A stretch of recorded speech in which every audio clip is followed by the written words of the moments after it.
ಒಬ್ಬ ಅತ್ಯಂತ ಬಡ ಮತ್ತು ಕೆಲಸವಿಲ್ಲದ ಹುಡುಗ ಅಭಿನವ್ ನಗರದ ಕೋಟ್ಯಾಧಿಪತಿ ಮನೆತನದ ಮನೆ ಮಗಳಾದ ಅನನ್ಯಾಳನ್ನ ಮದುವೆಯಾದ. ಅದರ ಹಿಂದಿನ ಗುಟ್ಟು ಯಾರಿಗೂ ಗೊತ್ತಿರಲಿಲ್ಲ. ಅಭಿನವ್ ಅನನ್ಯಾಳ ಮನೆಯಲ್ಲಿ ಮನೆ ಅಳಿಯನಾಗಿ ವಾಸಿಸುತ್ತಿದ್ದ. ತನ್ನ ಹೆಂಡತಿಯನ್ನು ಬಿಟ್ಟರೆ ಬೇರೆ ಎಲ್ಲರೂ ಅವನಿಗೆ ಅವಮಾನ ಮಾಡ್ತಾ ಇದ್ರು. ಕೆಲಸದವರು ಸಹ. ಇಂತಹ ಬಡವನಾದ ಅಭಿನವ್ ಬ್ಯಾಗ್ ತಗೊಂಡು ಮಾರ್ಕೆಟ್ಗೆ ಹೋಗೋನನ್ನ ಐಷಾರಾಮಿ ಕಾರ್ಗಳು ಕರೆದುಕೊಂಡು ಹೋಗಲು ಬಂದವು.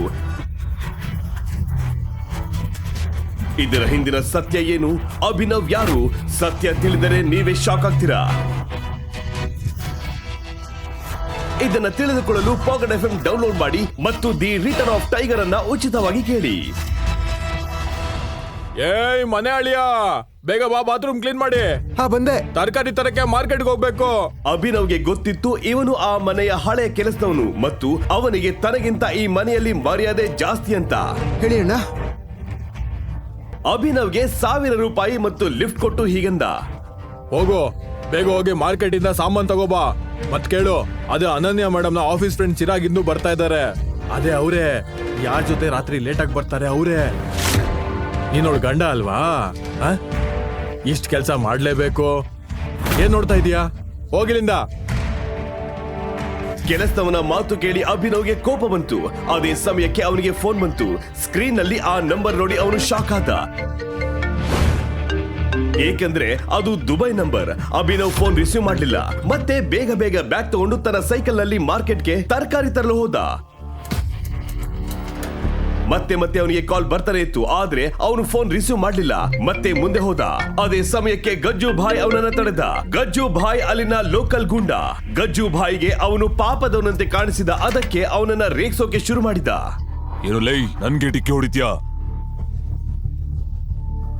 ಎಷ್ಟೋ ಧೈರ್ಯ ನಿನ್ಗೆ?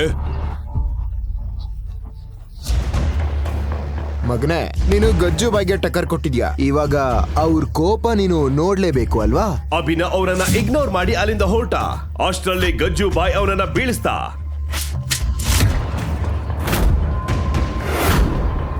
ಯಾಕೆ ಯಾಕೆ ಯಾಕೆ ಹೀಗೆಲ್ಲ ಮಾಡ್ತಿದ್ದೀರಾ ನೀವು? ಅಯ್ಯೋ ದೇವ್ರೆ. ಅಣ್ಣ, ಇವನು ಆ ಶ್ರೀಮಂತ ಮನೆ ಅಳಿಯ. ಇವನ್ ಹೆಂಡತಿ ತುಂಬಾ ಚೆನ್ನಾಗಿದ್ದಾಳೆ. ಅವಳಿಗೆ ಇನ್ನೊಬ್ಬ ಫ್ರೆಂಡ್ ಸಹ ಇದ್ದಾನೆ. ನನ್ನ ತಮ್ಮನು ಇವನ್ ಮನೆಯಲ್ಲಿ ಕೆಲ್ಸಕ್ಕಿದ್ದಾನೆ. ಹೌದಾ? ಎಷ್ಟೇ ಅವಮಾನ ಆದ್ರೂ ಅಲ್ಲಿಂದ ತಲೆ ಬಗ್ಗಿಸಿಕೊಂಡು ಹೊರಡಲು ಪ್ರಾರಂಭಿಸಿದ. ಆದರೆ ಗಜ್ಜು ಭಾಯ್ ಅವನ ಕಾಲರ್ ಹಿಡಿದು ಹೇಳಿದ, ಹಾಗಿದ್ರೆ ನಾವು ಇವನು ಮತ್ತೆ ಇವನ್ ಹೆಂಡತಿ ಜೊತೆ ಪಾರ್ಟಿ ಮಾಡೋಣ, ಅನನ್ಯ ಜೊತೆ. ಇದನ್ನು ಕೇಳಿ ಎಲ್ಲ ಗೂಂಡಗಳು ನಗಲು ಪ್ರಾರಂಭಿಸಿದರು. ಅಭಿನವ್ ಫೋನ್ ಮತ್ತೆ ರಿಂಗ್ ಆಯ್ತು. ಏನೋ ನಿನ್ ಡಾರ್ಲಿಂಗ್ ನ ಫೋನ್ ಬಂತಾ? ಇಲ್ಲಿ ನಾನು ಕೂಡ ಆ ಸ್ವೀಟ್ ವಾಯ್ಸ್ ನ ಕೇಳ್ತೀನಿ. ನನಗೆ ಏನ್ ಬೇಕಾದ್ರೂ ಹೇಳಿ, ಆದ್ರೆ ಈ ಫೋನ್ ರಿಸೀವ್ ಮಾಡಬೇಡಿ. ಹಾಗೆ ಹೇಳ್ತಾ ಇದ್ದಂತೆ ಅವನು ಫೋನ್ ರಿಸೀವ್ ಮಾಡಿದ. ಹಲೋ ಅನನ್ಯ ಬೇಬಿ, ಹೇಳು. ಆದರೆ ನಂತರ ಆ ಕಡೆಯಿಂದ ಬಂದ ಧ್ವನಿಯನ್ನು ಕೇಳಿ ಅವನಿಗೆ ನಡುಕ ಶುರುವಾಯಿತು. ಭಯದಲ್ಲಿ ಅವನು ಮಂಡಿಯೂರಿ ಕುಳಿತು ಹೇಳಿದ,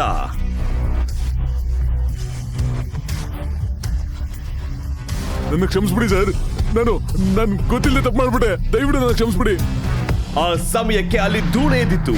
ಎಲ್ಲಿಂದಲೂ 3 ದೊಡ್ಡ ದೊಡ್ಡ ಬ್ಲಾಕ್ ಕಲರ್ ಕಾರ್ಗಳು ಬಂದು ಮಾರ್ಕೆಟ್ ಮಧ್ಯದಲ್ಲಿ ನಿಂತವು.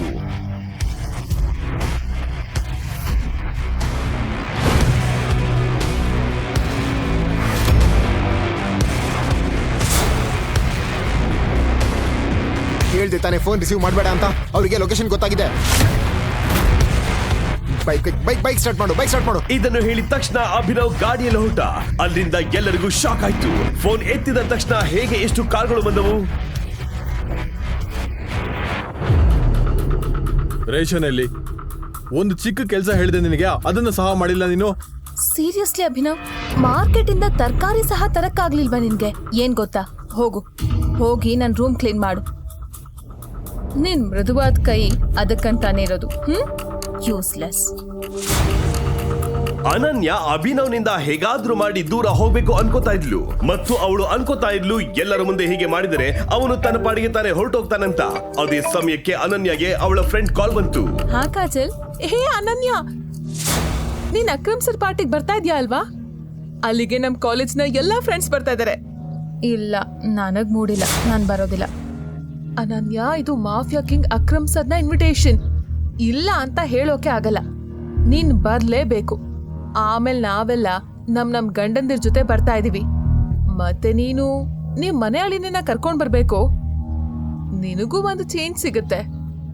ಯಾಕಂದ್ರೆ ಅಲ್ಲಿಗೆ ಮಾಫಿಯಾ ವರ್ಲ್ಡ್ ನ ಎಷ್ಟೊಂದ್ ಜನ ಬರ್ತಾ ಇದಾರೆ. ಹೌದು, ಅಭಿನವ್ನ ನಂದಾರಿಂದ ತೆಗ್ದು ಹಾಕೋದಕ್ಕೆ ಇದು ಸೂಕ್ತ. ಸರಿ ಬಿಡು, ನಾನ್ ಬರ್ತೀನಿ. ನನ್ ಜೊತೆ ನಾನು ಆ ಗಂಡನನ್ನು ಕರ್ಕೊಂಡ್ ಬರ್ತೀನಿ. ಅಭಿನವ್ ಅಲ್ಲೇ ನಿಂತು ಅದನ್ನೆಲ್ಲ ಕೇಳಿಸ್ಕೊಳ್ತಿದ್ದ. ಅಷ್ಟರಲ್ಲೇ ಅವನಿಗೆ ಮತ್ತೆ ದುಬೈಯಿಂದ ಯಾವುದೋ ಫೋನ್ ಬಂತು. ಅವನು ಅಲ್ಲಿಂದ ಹೋದ. ನನ್ ಯೂಸ್ಲೆಸ್ ಗಂಡನ್ಗೆ ಅವನ ಊರ್ನಿಂದ ಯಾವುದೋ ಫೋನ್ ಬಂದಿದೆ. ಸರಿ, ಅವನನ್ನ ಕರ್ಕೊಂಡ್ ಬರ್ತೀನಿ, ನಾನ್ ಡ್ರೈವರ್ ತರ. ಓಕೆ ಓಕೆ, ಸಿಗೋಣ, ಬಾಯ್. ಮತ್ತು ಪಾರ್ಟಿಯಲ್ಲಿ ಸಂಭವಿಸೋದನ್ನ ನೋಡಿದ್ರೆ ಅನನ್ಯ ಶಾಕ್ ಆಗ್ತಾಳೆ.